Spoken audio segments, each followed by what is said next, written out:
തെളിവുകളും സാക്ഷിമൊഴികളും അനുകൂലമാണെങ്കിൽ പിന്നെ ഒന്നും പേടിക്കാനില്ല. സെൽഫോൺ ഒരു പ്രധാനപ്പെട്ട തെളിവല്ല. അതിലേക്ക് ആർക്കു വേണമെങ്കിലും വിളിക്കാം, തിരിച്ചും വിളിക്കാം. പക്ഷേ ശാരിയുടെ സാക്ഷിമൊഴി പ്രധാനമാണ്.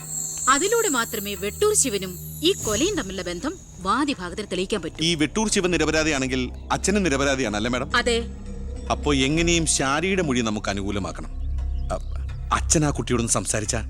ഓ, ഇവിടുത്തെ പഴയ ബാല്യക്കാരുടെ മോളാ അവള്. ഇനി ഞാൻ അവളെ കാല് പിടിക്കണമെന്ന് പറഞ്ഞാ? അച്ഛാ, ഇപ്പൊ ആവശ്യം നമ്മുടെതാ. അവൾ അനുസരിക്കും.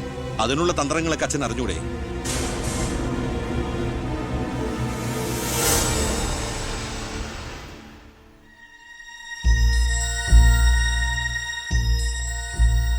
കുറെ നാളായി ഞാൻ വിചാരിക്കുന്നു ഇങ്ങോട്ടൊക്കെ ഒന്ന് ഇറങ്ങണം എന്ന്. സത്യം പറഞ്ഞ സമയം കിട്ടാറില്ല. അല്ല, ഇവളെങ്ങനെ നിർത്തിയാ മതിയോ? കെട്ടിച്ചുവിടണ്ടേ? കല്യാണ ചെലവൊക്കെ ഞാൻ ഏറ്റവും പറ്റിയ പയ്യനെയും കണ്ടെത്താം. നമുക്കിത് ഗംഭീരമാക്കണം, ഒരു ഉത്സവം പോലെ. ഗോപാലപിള്ള സാറിനെ എനിക്ക് മറക്കാൻ പറ്റുമോ? എന്നെ രാഷ്ട്രീയത്തിലേക്ക് കൈപിടിച്ച് കയറ്റിയ രാഷ്ട്രീയ ഗുരുവാണ് നിന്റെ മുത്തച്ഛൻ. മരിക്കാൻ കിടക്കുമ്പോ ഞാൻ അദ്ദേഹത്തിന് കൊടുത്ത വാക്കാ, ഈ കുടുംബം അനാഥാകില്ലെന്ന്. എന്നാ ഞാൻ ഇറങ്ങട്ടെ. ഞാനെന്തോ മറന്നല്ലോ. മോളെ, പിന്നെ മോൾക്കറിയാമല്ലോ, നിരപരാധിയായ എന്നെ ഒരു കേസിൽപ്പെടുത്തിയ വിവരം.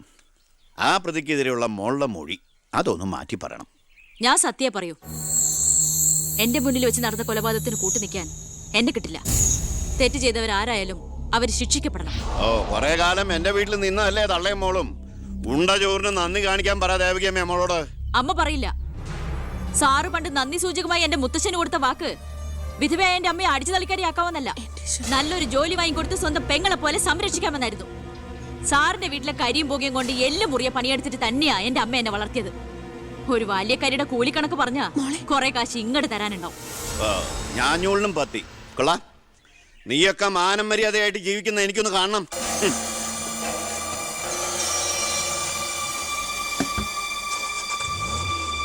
എടാ ഞാനാ. എന്താ അച്ഛാ? നടക്കില്ലടാ. ഇന്ന് അച്ഛൻ അവളുടെ അടുത്ത് പോയി, നാളെ അവൾ അച്ഛൻ്റെ അടുത്ത് വരണം. അച്ഛൻ സമാധാനമായിട്ടിരിക്കുക, ബാക്കിയൊക്കെ ഞാൻ നോക്കിക്കോളാം.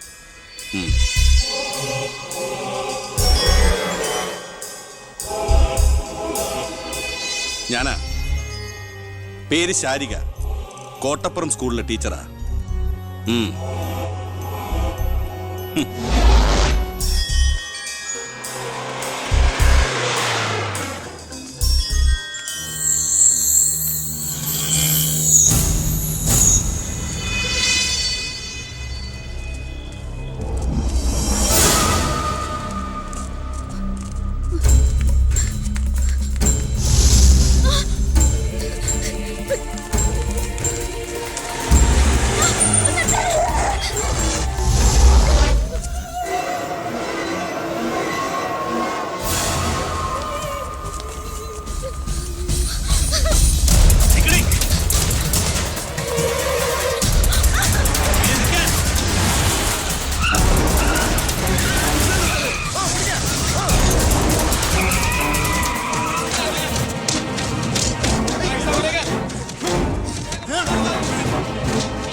മാഡത്തിനടുത്ത് എപ്പോഴും ശ്രദ്ധ വേണമെന്ന് ഹോം മിനിസ്റ്ററുടെ ഓർഡർ ഉണ്ടായിരുന്നു.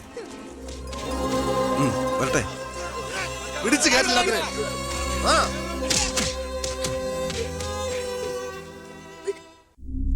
ആ ഗുണ്ടകളെല്ലാം മണിക്കൂറുകൾക്കുള്ളിൽ ജാമ്യത്തിറങ്ങിപ്പോയി സർ. അവർക്ക് വേണ്ടി ക്യൂ നിൽക്കുകയാണ് ആവശ്യക്കാർ. ഈ നാട്ടിലെ ഇടത്തരക്കാരും പാവങ്ങളും ഒക്കെ ഗുണ്ടകളെ കൊണ്ട് പൊറുതിമുട്ടിയിരിക്കുകയാണ് സാർ. കഴിഞ്ഞ കുറേ വർഷങ്ങളായി ഇവിടെ നടന്ന 90% കൊലപാതകങ്ങൾക്കും ആത്മഹത്യകൾക്കും പിന്നിൽ ഗുണ്ടകളും അവർക്ക് പുറകിലുള്ള തൽപര കക്ഷികളുമാണെന്ന് നിസ്സംശയം പറയാം സാർ. കഴിഞ്ഞ 5 വർഷത്തിനുള്ളിൽ ഇവിടെ ഉണ്ടായിട്ടുള്ള സർവ്വ ഗുണ്ടാ വിളയാട്ടങ്ങളുടെയും അക്രമങ്ങളുടെയും സത്യസന്ധമായ കേസ് ഹിസ്റ്ററി എനിക്കുടനെ വേണം, വിത്ത് ഇമ്മീഡിയറ്റ് എഫക്ട്. സാർ, ഈ ഫയലുകളൊക്കെ ഒന്ന് പഠിക്കണം. കഴിഞ്ഞ 5 വർഷത്തിനിടയ്ക്ക് കേരളത്തിലുണ്ടായിട്ടുള്ള ഞെട്ടിക്കുന്ന അക്രമങ്ങളുടെ സത്യസന്ധമായ ഡീറ്റെയിൽസ് ആണിത്. 300-ലേറെ കൊലപാതകങ്ങൾ, 2000-ലേറെ ആത്മഹത്യകൾ, 3000-ലേറെ ആത്മഹത്യാ ശ്രമങ്ങൾ, അക്രമങ്ങളിൽ അംഗമംഗം വന്നവർ 6000-ലേറെ. എന്നിട്ടോ ബന്ധപ്പെട്ട കേസുകളിൽ ശിക്ഷിക്കപ്പെട്ടത് വെറും 12 പേർ. വ്യക്തമായ തെളിവുകളോ സാക്ഷിമൊഴികളോ ഇല്ലാതെ രക്ഷപ്പെട്ടവർ 650-ലേറെ. ഇനിയും പോലീസിന് കണ്ടുപിടിക്കാൻ പറ്റാത്ത കേസുകൾ 100-ലേറെ. ഇതൊക്കെ ആ അവറാച്ചനും അതിനു മുമ്പ് പ്രതിപക്ഷവും ഭരിച്ചിരുന്നപ്പോഴാ. സാർ, മറ്റുള്ളവരുടെ മേൽ പഴിചാരി രക്ഷപ്പെടാനുള്ള തന്ത്രമല്ല ഇപ്പോൾ ഇവിടെ ആവശ്യം. ഞാനിപ്പോ എന്താ ചെയ്യണ്ടേ? ഇതൊക്കെ അന്വേഷിക്കേണ്ട ചുമതല പോലീസിനല്ലേ? സമയമുണ്ടെങ്കിൽ താൻ തന്നെ പോലീസിനെ കൊണ്ട് അന്വേഷിപ്പിക്കടോ. താങ്ക് യു സാർ, ഈ പെർമിഷൻ മാത്രം മതി. നിക്ക് ഞാനൊരു ആവേശത്തിന് പറഞ്ഞു എന്ന് വെച്ച് എന്താ തന്റെ ഉദ്ദേശം? സാർ, ഞാൻ പറഞ്ഞില്ലേ ഈ അക്രമങ്ങളുടെ എല്ലാം പിന്നിൽ ഗുണ്ടകളാണെന്ന്. അതൊക്കെ ആർക്കറിയാൻ പാടില്ലാത്തത്? എങ്കിൽ പിന്നെ ഈ ഗുണ്ടാവിളട്ടെ നമുക്ക് അങ്ങ് അവസാനിപ്പിച്ചൂടെ സാർ? ഈ നാട് നന്നാവണമെങ്കിൽ, ജനങ്ങൾക്ക് പേടി കൂടാതെ ജീവിക്കണമെങ്കിൽ കേരളത്തിൽ അടിയന്തരമായി ഗുണ്ട ആക്ട് നടപ്പാക്കിയേ പറ്റൂ. അതെ സാർ, നമ്മുടെ അയൽ സംസ്ഥാനത്തെ മുഖ്യമന്ത്രി ആക്ട് നടപ്പാക്കിയില്ലേ? എടോ, അവരൊരു സ്ത്രീയാ, അവർക്ക് എന്തു ആകാം. അവരെ തൊട്ടാൽ പീഡനം, സ്ത്രീ പീഡനം. എന്നെ തട്ടിയാ എന്റെ കുടുംബത്തിന് പോയി. സാർ, സാറിന് ഒരു പോറൽ പോലും സംഭവിക്കില്ല. ഇതിപ്പോ പോറലല്ലോ, ഓട്ടയല്ലേ വീഴാൻ പോണത്. ഓട്ട ഈ വെടിയുണ്ടിയും കത്തിയൊക്കെ കയറുമ്പോണ്ടാവണം ഓട്ട. സാർ, ഞാൻ പറയുന്ന താൻ എന്ത് പറഞ്ഞാലും ഞാൻ സമ്മതിക്കില്ല. ഇതൊക്കെ തനിക്ക് മുൻപരിചയം ഇല്ലാത്തോണ്ട് തോന്നുന്നു മണ്ടത്തര. എങ്കിൽ പിന്നെ സാർ ഒരു കാര്യം ചെയ്യും, മുൻപരിച്ചുള്ള ആരെങ്കിലും വെച്ച സാർ അങ്ങോട്ട് ഭരിച്ചോ. ഞാൻ രാജിവെക്കാൻ പോവാ. നീ എനിക്ക് ഹാർട്ട് അറ്റാക്ക് ഉണ്ടാക്കുന്ന വർത്താനം പറയരുത്. നീ രാജിവെച്ച് പോയാ എന്റെ മന്ത്രിസഭ മൂക്കൂത്തി വീഴില്ലേ? എങ്കിൽ എന്റെ വഴിക്ക് വരേണ്ടി വരും. നീ പറയണേല് കാര്യമുണ്ടെന്ന് എനിക്കറിയാം, പക്ഷെ നിനക്കൊരു കാര്യം അറിയില്ല. ഇവിടുത്തെ എല്ലാ രാഷ്ട്രീയ പാർട്ടികളുടെയും നിത്യോപയോഗ സാധനങ്ങളിൽ ഒന്നാണ് ഈ ഗുണ്ടകൾ. അതുകൊണ്ട് ഭരണകക്ഷിയും പ്രതിപക്ഷവും ഇതിന് സമ്മതിക്കില്ല. ഈ ബില്ല് നിയമസഭയിൽ പാസ്സാവൂല. അറിയാം സാർ, ആദ്യം നമുക്ക് മന്ത്രിസഭ കൂടി തീരുമാനിക്കാം. ഗവർണറെ കൊണ്ട് സ്പെഷ്യൽ ഓർഡിനൻസ് പുറപ്പെടുവിച്ച് ഈ ഗുണ്ട ആക്ട് നടപ്പിലാക്കാം. എന്നിട്ട് 6 മാസത്തിനുള്ളിൽ നമുക്ക് നിയമസഭയിൽ പാസ്സാക്കിയെടുത്താൽ മതി. 6 മാസം മതി എനിക്ക് കേരളത്തിലെ സർവ്വ ഗുണ്ടായുസം തുടച്ചു നീക്കാൻ. അല്ല, ഈ ഗുണ്ടകളെ എനിക്ക് വേണം.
ഇതാ ചാവി.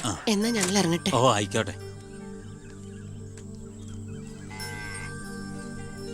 ഈ നാട്ടിലേക്ക് വരുമ്പോ മനസ്സ് നിറയെ സന്തോഷായിരുന്നു. ഇപ്പൊ ഇവിടുന്ന് പോകുമ്പോ എന്റെ നെഞ്ചു നീറുക. എന്റെ മോൾക്ക് വന്ന മഹാഭാഗ്യം ഞാനായിട്ട് തട്ടിത്തെറിപ്പിച്ചല്ലോ എന്നോർക്കുമ്പോ ഇന്നിപ്പോ മഹാറാണിയെ പോലെ കഴിയേണ്ട നീ 100 വട്ടം ശപിച്ചിട്ടുണ്ടാവില്ലേ ഈ അമ്മയെ? ഇല്ല അമ്മേ, അർഹിക്കാത്തത് ആഗ്രഹിക്കരുതെന്ന് കുഞ്ഞുനാളോട്ട് എന്റെ അമ്മയല്ലേ എന്നെ പഠിപ്പിച്ചത്. അമ്മ കേറ്.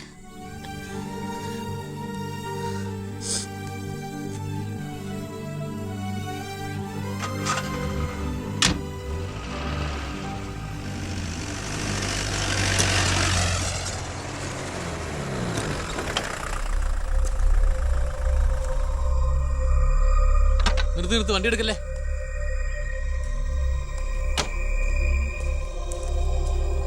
എന്താ പെട്ടെന്ന് ഇങ്ങനെ ഒരു തീരുമാനം?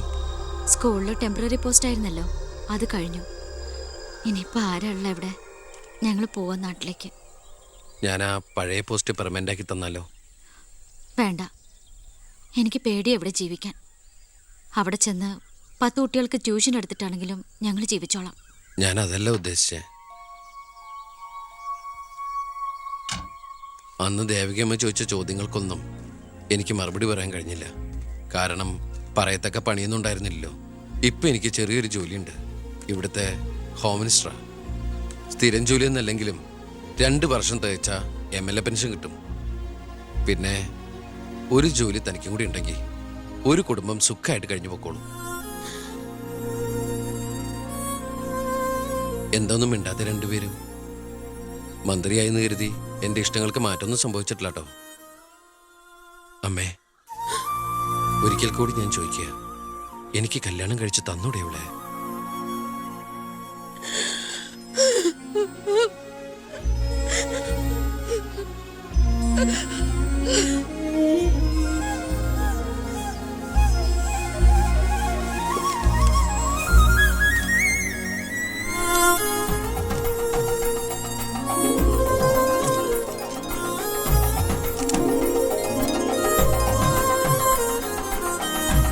സാക്ഷികൾ ഒരു സാക്ഷിയുണ്ടേ, ഒന്ന് മടക്കിയ സാറേ.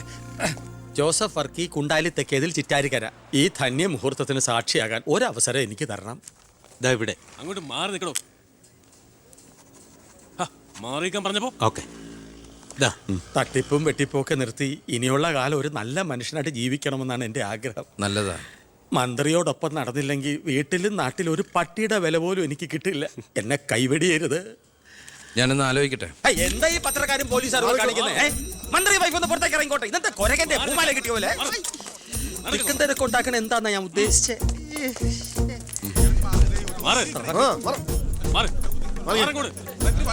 വഴി കൊടുക്ക്. ഈ പാവപ്പെട്ട പെൺകുട്ടിയെ വിവാഹം കഴിച്ചത് പഴയ ബാല്യക്കാരുടെ മകളോട് ബാല്യകാലത്തിൽ തോന്നിയ കടുത്ത പ്രേമം കൊണ്ട് തന്നെയാണോ? നാട്ടുകാർ മുഴുവൻ നോക്കി നിൽക്കെ ഒരു ഗുണ്ട പഴപ്പിച്ച ഈ പെണ്ണിന് ജീവിതം നൽകിയത് ജനസിമ്പതി നേടി പ്രശസ്തി പിടിച്ചു പറ്റാൻ വേണ്ടിയല്ലേ? വിട് സാറേ. പത്രക്കാരോട് ഇങ്ങനെയൊക്കെയാണോ? അതിനുള്ള മറുപടിയൊക്കെ ഞാൻ പറഞ്ഞോളാം. അനന്തുമാർ വാ. കളി എന്നോടോ? തന്നെ പോലുള്ള മഞ്ഞപ്പത്രക്കാർക്ക് എന്തു എഴുതി പിടിപ്പിക്കാം. സ്വന്തം കൂടപ്പിറപ്പുകളുടെ കിടപ്പറ കഥകൾ വരെ. ആ സർക്കിൾ ഇൻസ്പെക്ടർ വിജയൻ സാറ് അവിടെ വെച്ച് അനന്തകുമാറിനിട്ട് 2 പൊട്ടിച്ചിരുന്നെങ്കിൽ നിങ്ങൾ പത്രക്കാരെ എഴുതി പിടിപ്പിക്കും ആഭ്യന്തരമന്ത്രി അധികാരം ദുർവിനിയോഗം ചെയ്തു എന്ന്. അതൊക്കെ ചീപ്പായി പോവില്ലേ? പക്ഷെ ഒരു ഭാര്യയെക്കുറിച്ച് പറയുമ്പോൾ ഭർത്താവ് കുറച്ച് ചീപ്പായാലും വലിയ കുഴപ്പമൊന്നുമില്ല അല്ലടാ അനന്തകുമാറെ. സാറൊന്നും കണ്ടിട്ടില്ല, അനന്തകുമാറൊന്നും കൊണ്ടിട്ടുമില്ല. താടി ഉള്ളതുകൊണ്ട് പാടറിയില്ല. കല്യാണം കഴിഞ്ഞ് വധുവരന്മാർ ഇങ്ങോട്ട് എഴുന്നള്ളുന്നുണ്ടെന്ന്. ഒരു കാര്യം ഞാൻ പറഞ്ഞേക്കാം, അവരെ ഈ പടി കയറ്റിയ ആ നിമിഷം ഞങ്ങൾ ഈ പടി ഇറങ്ങും. അതിലൊരു മാറ്റവും ഇല്ല. അമ്മേ, ദാ അവരെത്തി.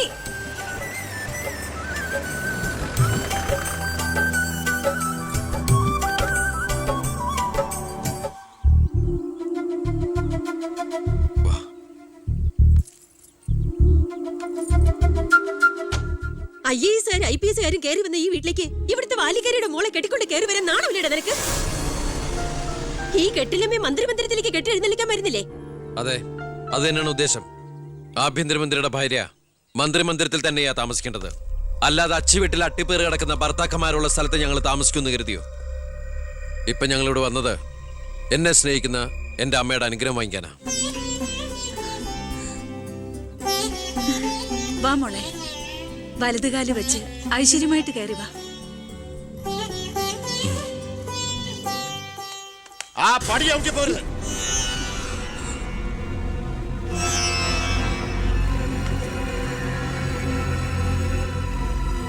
അച്ഛനെ എതിർത്ത് പറഞ്ഞും അച്ഛന്റെ നെഞ്ചത്ത് കുതിര കയറിയും അച്ഛനെ തോപ്പിച്ചും നീ ഒരു മന്ത്രി കസേര ഒപ്പിച്ചെടുത്തു. ആ പക മനസ്സിൽ കിടന്ന് നീറുമ്പോഴാ എനിക്ക് കണ്ണെടുത്താ കണ്ടുകൂടാത്ത ഒരുത്തിയുടെ കൈയും പിടിച്ച് നീ കുടുംബത്തിലേക്ക് കയറി വന്നിരിക്കുന്നത്. നീ മന്ത്രിയാണ്, എനിക്ക് പുല്ലടാ. അച്ഛൻ ചവിട്ടി പുറത്താക്കിന്ന് പത്രക്കാരെ കൊണ്ട് എഴുതിക്കാണ്ട് ഇറങ്ങി പോടാ. നിങ്ങൾ എന്തൊക്കെയായി പറയുന്നേ? നീ മുണ്ടി പോരുത്. അമ്മേ, ഇതൊക്കെ പ്രതീക്ഷിച്ചുകൊണ്ട് തന്നെയാ ഞാൻ എവിടെയും കൂട്ടി ഇങ്ങോട്ട് വന്നത്. അമ്മയുടെ നിറഞ്ഞ കണ്ണുകൾ കാണുമ്പോൾ എനിക്കറിയാം എൻ്റെ അമ്മ നിറഞ്ഞ മനസ്സോടെ ഞങ്ങളെ സ്വീകരിച്ചു എന്ന്. അനുഗ്രഹം ഉണ്ടാവണം, അത് മാത്രം മതി.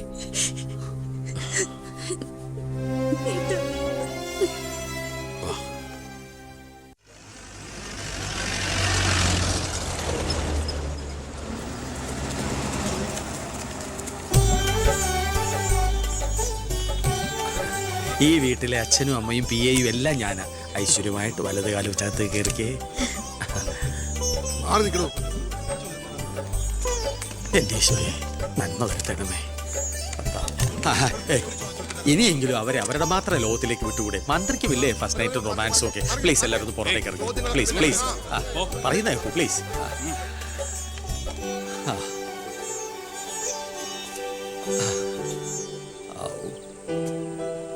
ജോസഫേട്ടാ, മന്ത്രി എങ്ങോട്ടാ ഹണിമൂണിന് പോകുന്നത്? ഹണിമൂൺ